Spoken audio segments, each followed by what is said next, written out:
Olá pessoal, tudo bem com vocês?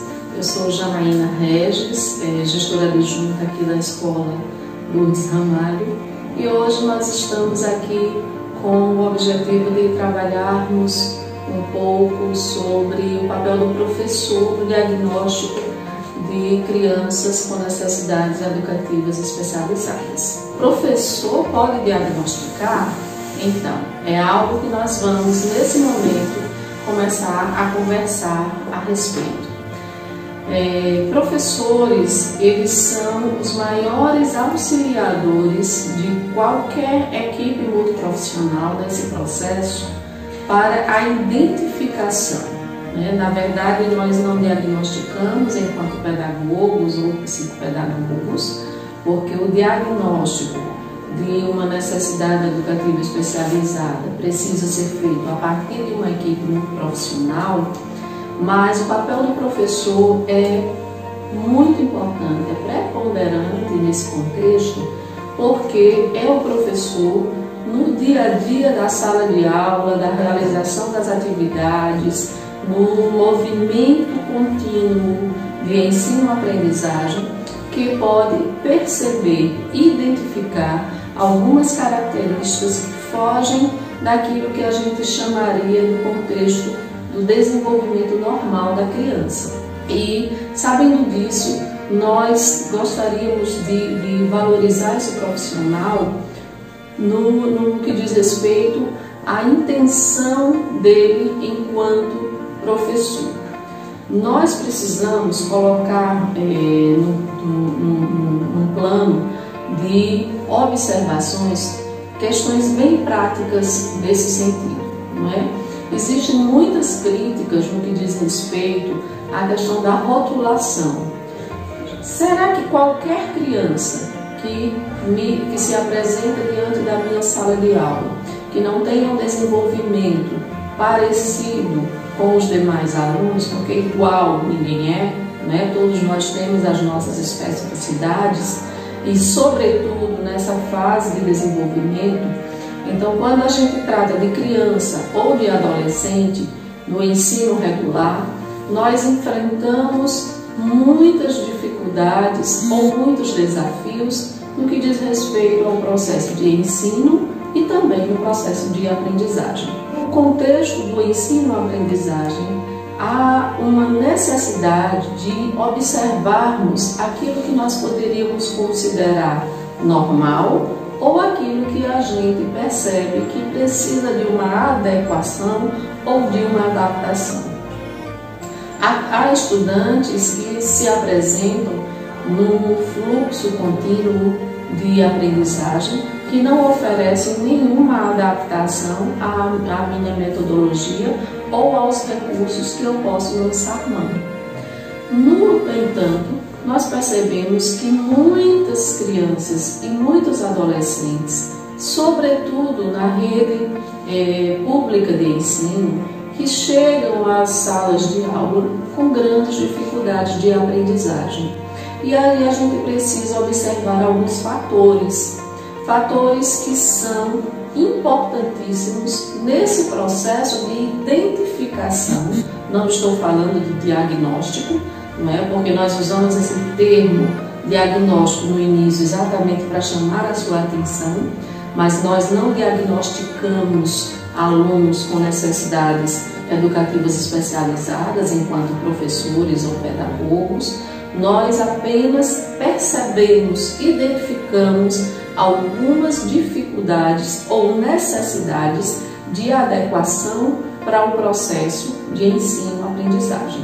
E trazendo essa responsabilidade para nós, professores, nós temos que ter muito cuidado com aquilo que a gente diz ou com aquilo que a gente pode atestar, né, enquanto profissional. Nós não temos a responsabilidade de sairmos dizendo ou diagnosticando um aluno, porque não faz parte da nossa formação. Mas faz parte da nossa formação compreendermos o que é comum no processo de desenvolvimento da aprendizagem de um aluno dentro de um determinado ciclo de estudos ou de uma série. Com essa carga de responsabilidade que nós temos, vem também uma responsabilidade de conhecimento. Nós precisamos conhecer para podermos diferenciar aquilo que a gente pode considerar natural no processo do desenvolvimento do aluno ou aquilo que a gente pode perceber que é uma estranheza.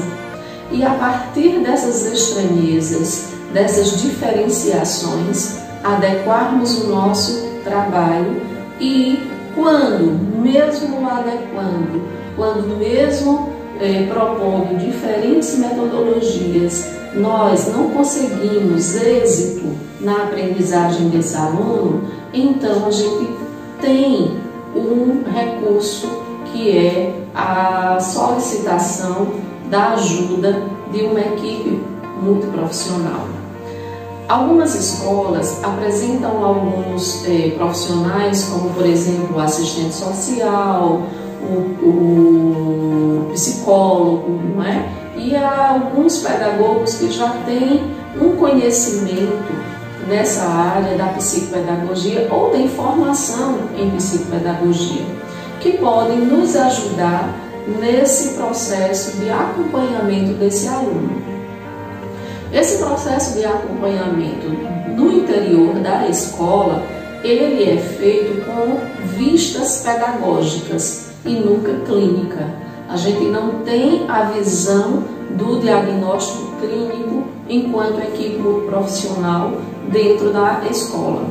Nem mesmo o psicólogo, que é um profissional que faz parte desse processo avaliativo. O que ele pode fazer nesse momento é dar alguns encaminhamentos, é chamar a família, é orientar, assim como o pedagogo também pode fazer com as questões pedagógicas. Mas, em se tratando de um diagnóstico, o nosso papel enquanto equipe multiprofissional e o seu papel enquanto professor é fazer o encaminhamento para os nossos colegas que terminam firmando uma parceria conosco.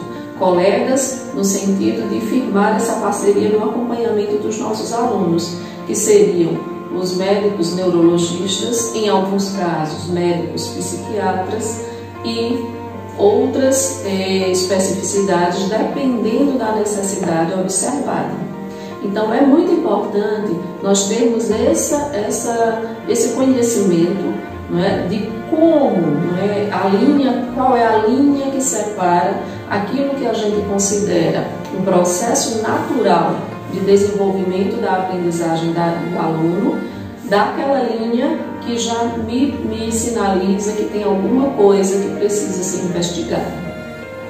Nesse processo investigativo, o nosso papel aí é de suma importância, porque somos nós que podemos dizer o que a gente percebe, quais são as nossas percepções na dificuldade dessa criança ou desse adolescente. E trazendo para o dia a dia nosso, né, o dia a dia da sala de aula, nós temos que ter esse olhar muito individual. Cada criança, cada adolescente tem um ritmo, cada criança, cada adolescente tem uma forma de aprender, e aí esse processo de metacognição precisa ser considerado também. Então existem diferentes fatores a serem observados, mas eu queria deixar aqui apenas 3 para que nós, enquanto professores do ensino regular, né, com os nossos alunos em sala de aula, tenhamos o cuidado de observar. O primeiro deles é exatamente essa diferenciação de aprendizagem.